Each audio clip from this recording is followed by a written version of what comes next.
सभी को नमस्कार। बीएससी पाठ प्रथम के सेकंड पेपर में जंतु कोशिका एवं उसका परिचय और कोशिका सिद्धांत के बारे में अपन पढ़ रहे थे।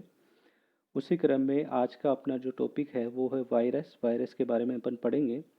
देखिए, जो वायरस जो होता है वो फंजाई और बैक्टीरिया के अलावा भी एक और वर्ग होता है जिसकी वजह से मनुष्य, जंतु एवं पादपों में बहुत सारे रोग होते हैं। जो वायरस होता है वो एक लैटिन वर्ड है और इसका जो अर्थ होता है वो वायरस का अर्थ जो होता है वो होता है लिक्विड पॉइजन। इसकी वजह से मनुष्य में बहुत सारे रोग होते हैं जैसे कि smallpox, yellow fever, mumps, paralysis, infantile paralysis, hydrophobia, influenza जू जो कॉमन कोल्ड होता है, या मियादी बुखार, टाइफस आदि। ये जो विषाणु होते हैं वो बहुत जीवाणु से भी सूक्ष्म होते हैं और अत्यधिक शक्तिशाली सूक्ष्म दृष्टि से भी इनको नहीं देखा जा सकता। विषाणु का अध्ययन जिस विज्ञान की जिस शाखा के अंतर्गत किया जाता है उसे विषाणु विज्ञान या वायरोलॉजी कहा जाता है। और ये जो विषाणु होते हैं वो अपना स्वतंत्र अस्तित्व नहीं रख पाते क्योंकि उनके पास खुद की कोई मशीनरी नहीं होती है, खुद का कोई उपापचय सिस्टम नहीं होता है। ये या तो किसी सुग्राही जीवित कोशिकाओं में परजीवी बनकर रह सकते हैं या कोई कोशिका नहीं मिलती है तो वो बाहरी वातावरण में मृत अवस्था में एक अणु या कोई रासायनिक पदार्थ के रूप में पड़े रहते हैं। और ये जो विषाणु होते हैं, कुछ वैज्ञानिकों का मत है कि ये जो विषाणु है वे केवल प्रोटीन के ही अणु होते हैं जो किसी भी प्रकार के रासायनिक साधनों द्वारा अपने आप को द्विगुणित करने की क्षमता रखते हैं या डबल करने की क्षमता रखते हैं। अब कुछ वैज्ञानिक हैं जिन्होंने विषाणुओं को अपने अनुसार परिभाषित किया, जिनमें कुछ वैज्ञानिक जैसे कि बोडेन हैं। 1945 बोडेन ने 1945 में एक मत दिया कि ये जो वायरस जो होते हैं ये ऑब्लिगेट पैरासाइट होते हैं जिसका जो आकार होता है, साइज जो होता है 200 मिली माइक्रोन से भी छोटा होता है। बोडेन ने ये कहा कि ये जो विषाणु होते हैं वो ऑब्लिगेट पैरासाइट होते हैं, अनिवार्य परजीवी होते हैं या अविकल्पी परजीवी होते हैं। परजीवी होने के अलावा इनके पास कोई साधन नहीं होता। ये परजीवी अवस्था में ही अपना जीवन व्यतीत करते हैं। अगर परजीवी नहीं होते तो ये मर्त अवस्था में वातावरण में पड़े रहते हैं। नेक्स्ट जो साइंटिस्ट था फंक एंड वैगनल ने कहा कि ये जो विषाणु होता है वो एक विकृत विष है, मॉर्बिड पॉइजन है, जो मॉर्बिड पॉइजन होता है और ये संक्रामक रोगों के संचार का माध्यम है। मतलब इसके द्वारा रोगों का संचार होता है। लॉफ नेक्स्ट लॉफ 1957 में लॉफ ने कहा कि ये जो विषाणु होता है वो अंतःकोशिक परजीवी है, मतलब कोशिका के परजीवी है और जिसमें संक्रमण रोगों के संक्रमण की शक्ति होती है और केवल एक प्रकार के न्यूक्लिक अम्ल को धारण करते हैं तथा अपने न्यूक्लिक अम्ल के रूप में ही बढ़ते रहते हैं तथा उगने एवं द्विविभाजन के योग्य होते हैं। नेक्स्ट जो इसकी जो परिभाषा दी थी वो हॉलसेस ने दी थी 1939 में। हॉलसेस के अनुसार हॉलसेस ने कहा कि विषाणु जो होता है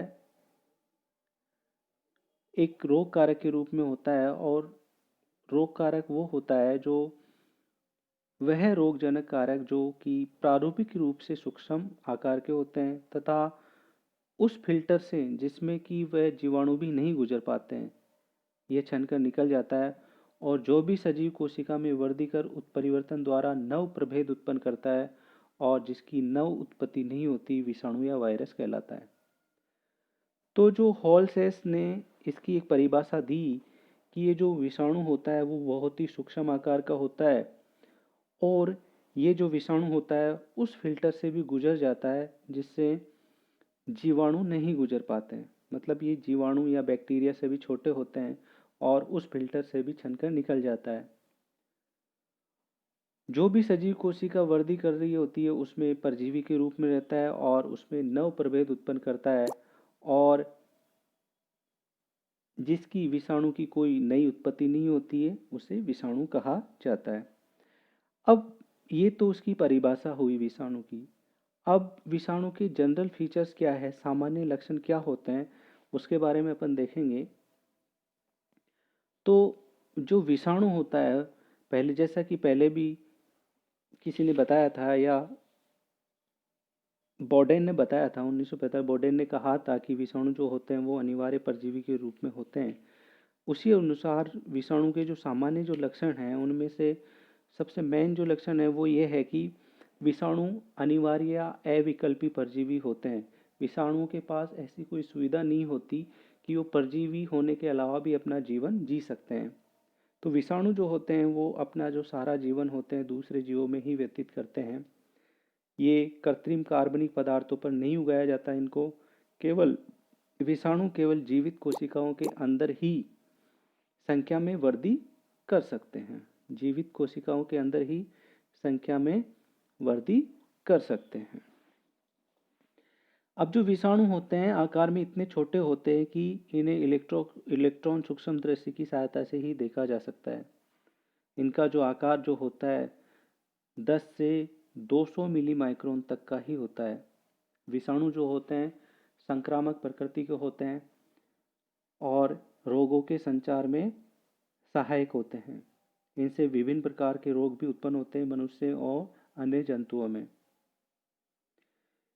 विषाणु जो होते हैं उनमें किसी भी प्रकार का विभाजन नहीं पाया जाता है। इनकी शेप देखी जाए, आकृति देखी जाए, तो अधिकांश जो विषाणु होते हैं वो दंडाकार आकृति के होते हैं या रवेदार होते हैं। सूर्य की किरणों का इन पर कोई प्रभाव नहीं पड़ता।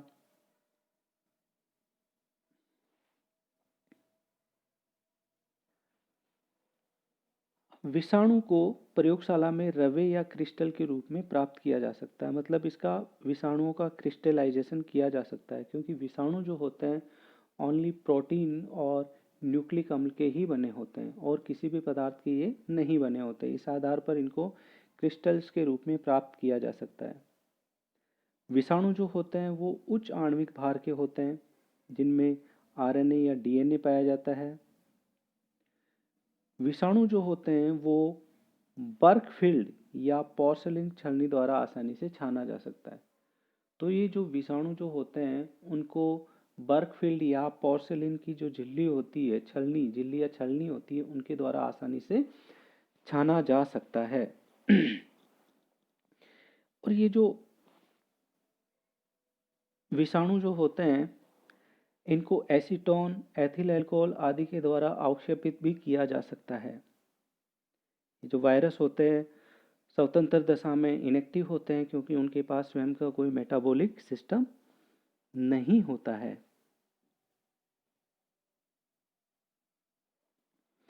विषाणु के सामान्य लक्षण अपन ने देखे, इसके अलावा अपन इसकी साइज और से परिमाप तथा आकार के बारे में भी अध्ययन करते हैं।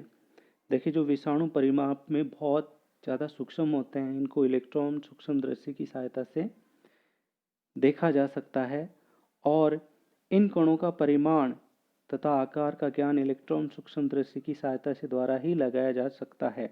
विषाणुओं का जो परिमाण होता है या परिमाप होता है वो 10 से 200 मिली माइक्रोन तक ही होता है। दो प्रकार की विषाणुओं की आकृति होती है, एक तो आइसोडायमेट्रिक वायरस होते हैं और दूसरों एन आइसोडायमेट्रिक वायरस होते हैं। जो आइसोडायमेट्रिक वायरस होते हैं वो गोलाकार आकृति के होते हैं और सभी बहुतलीय होते हैं। इनका जो परिमाप होता है वो 17 से 60 मिली माइक्रोन तक होता है।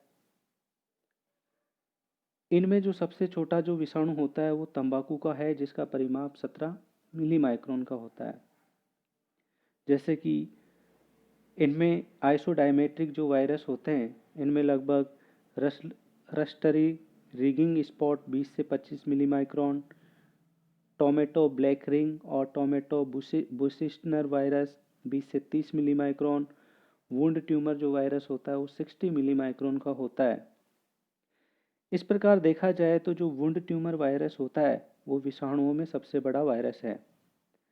नेक्स्ट जो इसकी आकृति होती है वो एनाइसोडायमेट्रिक या असमव्यास विषाणु होते हैं।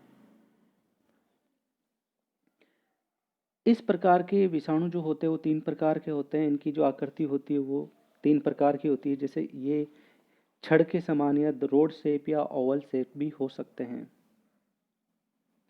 तो इस प्रकार के जो विषाणु होते हैं वो छड़ की आकृति के होते हैं। इसका जो उदाहरण वो अल्फा मोज़ेक वायरस होता है, वो 18 मिली माइक्रोन चौड़े तथा 60 मिली माइक्रोन लंबे होते हैं। नेक्स्ट जो एनाइसोडायमेट्रिक जो वायरस होते हैं वो रिजिड रोड के समान आकृति के होते हैं और ये विषाणु लंबाकार होते हैं।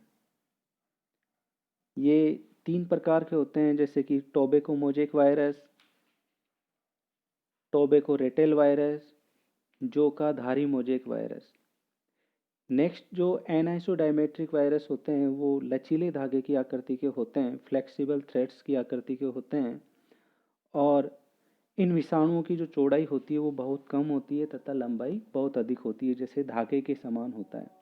और इनकी जो चौड़ाई होती है वो 10 से 14 मिली माइक्रोन तक ही होती है। ये जो वायरस होते हैं जैसे कि sorghum red stripe virus, wheat street mosaic virus, चकुंदर मोज़ेक वायरस और चकुंदर येलो वायरस प्रकृति के होते हैं।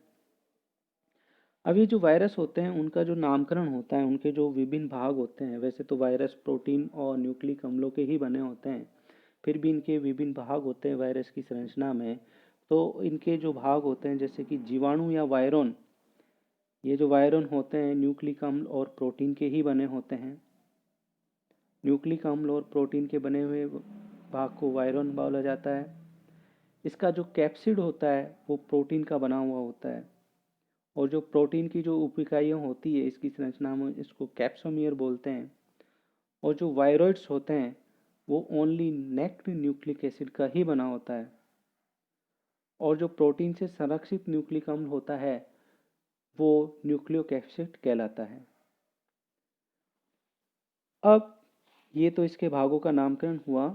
नेक्स्ट जो है वो वायरस की अपन संरचना की बात करें तो जो वायरस की संरचना है उसके बारे में बात करें तो विषाणु के बारे में एक बात तो स्पष्ट है कि विषाणु कोई भी कोशिका नहीं होती है।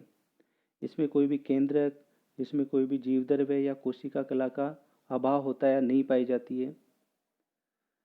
जो नॉर्मल जो कोशिका होती है उसकी तुलना में इसमें सिर्फ डीएनए या आरएनए ही पाया जाता है। न्यूक्लिक अम्ल में इसमें या तो डीएनए पाया जाएगा वायरस, या तो डीएनए वायरस होंगे या ये आरएनए वायरस होंगे।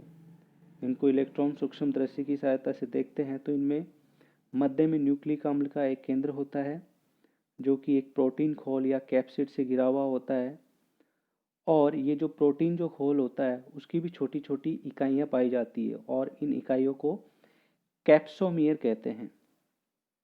ये जो कैप्सोमियर की संख्या और इसकी जो आकार होता है वो अलग अलग विषाणुओं में अलग अलग प्रकार का होता है। इस विषाणु का जो केंद्रक होता है, केंद्र जो होता है, केंद्र तथा इसका खोल कैप्सिड दोनों मिलकर न्यूक्लियो कैप्सिड बनाते हैं। विषाणु का जो केंद्र जिसमें न्यूक्लिक अम्ल होते हैं और इसका जो खोल होता है दोनों मिलकर न्यूक्लियो कैप्सिड बनाते हैं। कुछ जो वायरस होते हैं उनमें कैप्सिड के बाहर भी एक आवरण पाया जाता है और ये जो आवरण होता है वो लिपिड और प्रोटीन का बना होता है। इस प्रकार के विषाणुओं को लाइपोवायरस बोलते हैं, जैसे कि हर्पीज वायरस, आइकोसाहेड्रस वायरस, हेलिक वायरस और दोनों नग्न तथा आवरण वाले हो सकते हैं। जैसे कुछ जो विषाणु होते हैं, जैसे इन्फ्लुएंजा जो वायरस होता है उसकी जो आकृति होती है वो गोलाकार होती है। टोबैको मोज़ेक वायरस होता है वो छड़ के समान होता है। आलू का एक्स वायरस जो होता है वो तंतुनुमा होता है। मुर्गे की पॉक्स जो वायरस होता है वो ईंट का आकार हुआ होता है। तो अलग अलग वायरस अलग अलग प्रकार के होते हैं और विषाणुओं का जो परिमाप होता है, जो उसका परिमाप होता है उसमें भी बहुत सारी विभिन्नताएं होती है। जैसे कि वुंड ट्यूमर जो वायरस होता है जो सबसे बड़ा होता है वो 60 मिली माइक्रोन का होता है जो आइसोडायमेट्रिक वायरस होता है। व्हीट स्ट्रिक मोजेक वायरस होता है वो 700 मिली माइक्रोन का होता है। रेबीज जो वायरस होता है वो 150 मिली माइक्रोन का होता है। ब्लू ग्रीन एल्गी वायरस जो होता है वो 56 मिली माइक्रोन का होता है। इस आधार पर विषाणुओं के आकार में भी या परिमाप में भी बहुत अधिक विभिन्नता पाई जाती है। अब विषाणुओं के जो न्यूक्लिक अम्ल होते हैं, अब विषाणुओं में या तो डीएनए या आरएनए न्यूक्लिक अम्ल के रूप में या जेनेटिक मटेरियल के रूप में पाए जाते हैं। किसी विषाणु में या तो डीएनए जेनेटिक मटेरियल के रूप में पाया जाता है या आरएनए जेनेटिक मटेरियल के रूप में पाया जाता है। ऐसा कभी भी नहीं होता विषाणुओं में कि दोनों ही न्यूक्लिक अम्ल एक ही विषाणु में पाए जाते हैं। धन्यवाद।